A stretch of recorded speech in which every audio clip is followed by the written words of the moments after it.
ప్రపంచంలో అత్యంత ప్రమాదకరమైన ప్రాంతం ఏదంటే ఎవరైనా చెప్పే పేరు మిడిల్ ఈస్టే.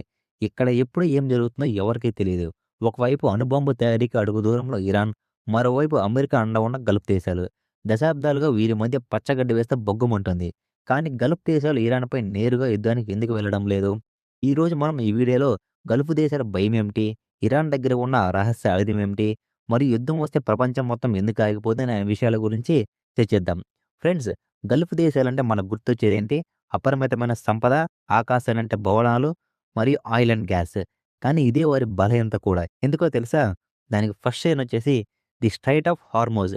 అంటే ప్రపంచంలో రవాణా అయ్యే చమురులో 20% నుంచి 30% కేవలం ఈ సముద్ర మార్గంలోనే వెళ్తుంది. ఇరాన్ ఈ మార్గానికి సరిగ్గా పైన ఉంటుంది. ఒకవేళ సౌదీ లేదా యూఏఈ ఇరాన్‌పై దాడి చేస్తే, ఇరాన్ చేసే మొదటి పని ఈ దారిని మూసేయడం. దీనివల్ల ప్రపంచవ్యాప్తంగా పెట్రోల్ ధరలు ఊహించే స్థాయికి వెళ్ళిపోతాయి. ఇది గల్ఫ్ దేశాల ఆర్థిక మూలాలని దెబ్బతీస్తుంది. రెండవది the vision 2030 and tourism. Saudi Arabia ఎప్పుడు తన దేశాన్ని మార్చాలని చూస్తుంది. వారు కేవలం ఆయిల్ మీద ఆధారపడకుండా టూరిజం వైపు వెళ్తున్నారు. నియం లాంటి భారీ ప్రాజెక్టులు కడుతున్నారు. యుద్ధం అనేది ఇన్వెస్టర్లకు అసలు నచ్చదు. ఒక మిసైల్ దుబాయ్ ఎయిర్‌పోర్ట్ దగ్గర పడినా అక్కడ ఉన్న వేల కోట్ల పెట్టుబడులు ఆవిరైపోతాయి. అందుకే గల్ఫ్ దేశాలకు యుద్ధం అంటే ప్రాణం పోయేంత భయం. మూడవది ఇరాన్ ప్రాక్సీ సైన్యం. ఇరాన్ నేరుగా యుద్ధం చేయదు. కానీ తన మనుషులతో యుద్ధం చేయిస్తుంది. దీన్నే ప్రాక్సీ వార్ అంటారు. యెమెన్‌లోని హౌతీలు, లెబనాన్‌లోని హెజ్బుల్లా, గాజాలోని హమాస్. గల్ఫ్ దేశాల్లో ఇరాన్ తాకితే ఇరాన్ సరిహద్దులు దాటక్కర్లేదు. యెమెన్ నుంచి హౌతీలు, సౌదీ ఆయిల్ ప్లాంట్ల మీద డ్రోన్లతో దాడి చేస్తారు. ఇప్పటికే 2019లో సౌదీ ఆరామ్కో మీద జరిగిన దాడి వల్ల గల్ఫ్ దేశాలకు ఓ హెచ్చరిక లాంటిది. ఆ ఒక్క దాడితో సౌదీ చమురు ఉత్పత్తి సగానికి పడిపోతుంది. అంటే ఇరాన్ తన దగ్గర ఉన్న వేల కిలోమీటర్ల దూరంలో ఉన్న లక్ష్యాలను కూడా ఛేదించగలదు. అమెరికా పాత్ర మరియు నమ్మకం. ఇప్పుడు మనం అసలు మ్యాటర్‌కి వద్దాం. గల్ఫ్ దేశాలకు అమెరికా అంటే ఒక పెద్ద రక్షణ కవచం. కానీ ఈ మధ్య కాలంలో ఆ నమ్మకం సన్నగిల్లింది. ఎందుకంటే అమెరికా తన సైన్యాన్ని ఆఫ్ఘనిస్తాన్ నుండి ఒక్కసారిగా ఉపసంహరించుకోవడం చూశాక గల్ఫ్ దేశాలకు ఒక భయం పుట్టింది. రేపు ఇరాన్‌తో యుద్ధం వస్తే అమెరికా నిజంగా మనల్ని కాపాడుతుందా?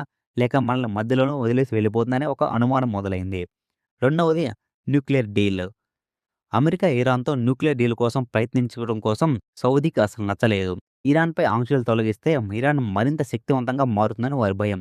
అందుకే అమెరికా ఎప్పుడైనా మనల్ని వదిలేయవచ్చు. మన రక్షణ మనం చూసుకోవాలని గల్ఫ్ దేశాలు అనుకుంటున్నాయి.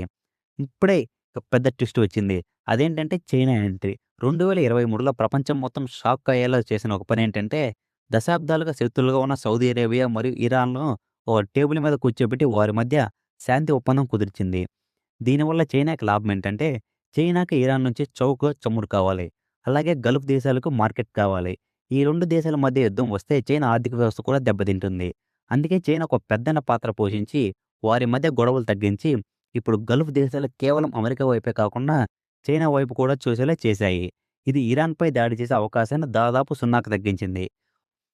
ఫైనల్‌గా రేపటి మిడిల్ ఈస్ట్ ఎలా ఉంటుందని అడిగితే, చివరగా మనం అర్థం చేసుకోవాల్సిందేంటంటే, ఈ గొడవ కేవలం మతం గురించి కాదు.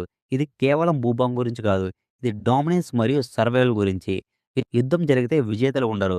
గల్ఫ్ దేశాలు ఇరాన్‌ను ఓడించవచ్చు. కానీ ఆ ప్రాసెస్‌లో వారి సొంత దేశాలు 50 ఏళ్లు వెనక్కి వెళ్తాయి. ఆర్థిక అభివృద్ధి లక్ష్యంగా ఉన్న దుబాయ్, రియాద్ నగరాలు ప్రపంచ ఫైనాన్షియల్ హబ్‌గా మారాలనుకుంటున్నాయి. యుద్ధం జరిగితే ఇన్వెస్టర్లు పారిపోతారు. మారుతున్న వ్యూహం. శత్రువుని చంపడమే కాదు, శత్రువు వ్యాపారాన్ని భాగస్వామిగా మార్చుకోవడం కూడా గల్ఫ్ దేశాలు భావిస్తున్నాయి. కాబట్టి ఫ్రెండ్స్, ప్రస్తుతానికి గల్ఫ్ దేశాలు ఇరాన్‌పై దాడి చేసే ప్రసక్తే లేదు. వారు కోల్డ్ వార్‌నే ఇష్టపడుతున్నారు తప్ప హాట్ వార్‌ని కాదు. ఈ విశ్లేషణ మీకు మిడిల్ ఈస్ట్ మీద ఒక క్లారిటీ ఇచ్చిందని అనుకుంటున్నారు. ఇంకేమైనా సందేహాలుంటే కామెంట్ రూపంలో అడగండి. Thanks for watching. Please do subscribe.